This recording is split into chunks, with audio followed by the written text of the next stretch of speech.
Okay, let me ask you something. What if you could guarantee you'd never lose again? At anything. What if luck wasn't some random thing, but a power you could actually seize? Well, today we're diving into a story that's, well, it's pretty chilling. And it explores exactly that and the terrifying price of having perfect fortune. So, let's get into it. It all kicks off with this impossibly confident claim from a guy at a high-stakes poker table. He says his name is Lucky, and there's just something about his certainty that's unsettling. He's not just hoping to win, he knows he's going to. And you just have to wonder, how? And the stakes here, they could not be higher. We are talking about 20 lakh rupees sitting on that table. For one guy, this is everything. It's the end of the line. But for the other guy, it's just another night. This isn't just a game. It's a moment that is about to change a life forever. So, picture the scene. It's a glitzy casino, and all eyes are on just two players. On one side, you've got Gaurav, a man who has his entire future riding on this single hand. And sitting right across from him is Lucky, a man who seems to have no worries at all. And the difference between these two is just night and day.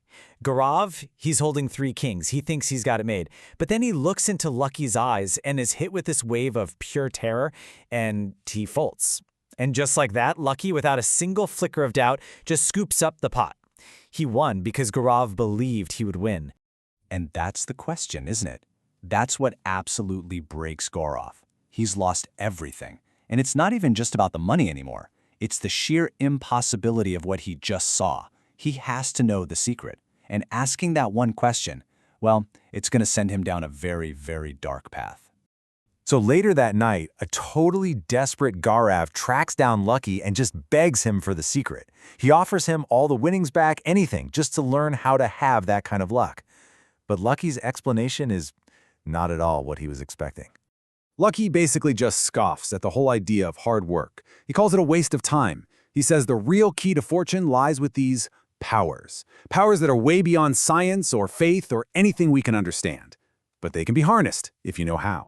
So, what does it take to get in on this secret? It's not about money. It's not about skill. It's just one thing. Sahis, which means courage.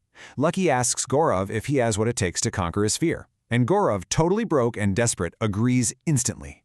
He even boasts about how brave he is. He has absolutely no idea what he just signed himself up for. And just like that, the deal is done. The meeting spot? The city cemetery, at the stroke of midnight. And Gaurav has to come alone. You could just feel the vibe shift, right? We've gone from a casino mystery straight into a full-blown horror movie. It seems like the price for this kind of power has to be paid among the dead. Then Lucky gives Gaurav this really cryptic riddle. He says, you don't have to murder a living person, no, you have to kill someone who is already dead. And the meaning behind that is terrifyingly literal. Lucky lays out these chillingly specific instructions. Okay, so Gaurav has to go into the cemetery, find the grave of a man who happens to share his name, Lucky, dig up the body, and then hammer a nail straight into its skull. It's this grotesque, horrifying ritual, and he has to do it all by himself. So as Gaurav heads off toward the grave, absolutely terrified, Lucky gives him one last piece of advice. He hands him a folded note and tells him not to read it until the time is right. And he really stresses this point. Courage is everything. The more scared Gaurav is, the worse this whole thing is going to be for him. So, driven by this crazy mix of terror and, let's be honest, greed, Gaurav actually does it. He digs up the grave, he sees the corpse, and the fear just completely takes over. And then the next thing he knows, he wakes up. But he's not in the cemetery anymore. He's safe in his own bed. His first thought is just immense relief. It was all a nightmare. The casino, the graveyard, the corpse, none of it actually happened. He's safe. But, you know, that feeling of safety, it only lasts for a moment. Because then, a voice as clear as day echoes, not in the room, but inside his own head. Hello, Lucky.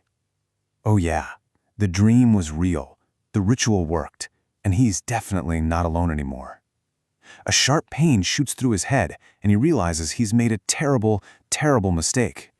This thing that's now attached to him lays out the terms of their new deal.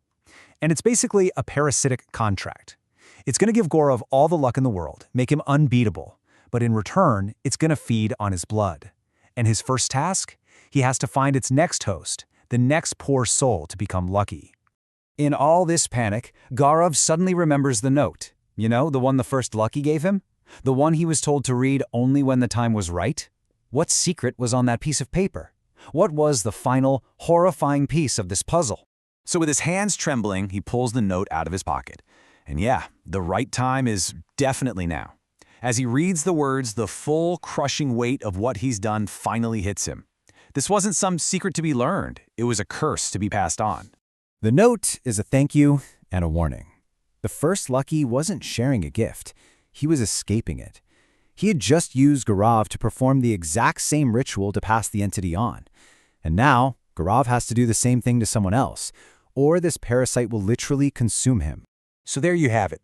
The luck is actually a curse. It's this predatory entity that latches onto a person, gives them amazing fortune, but all the while, it's slowly draining their life away.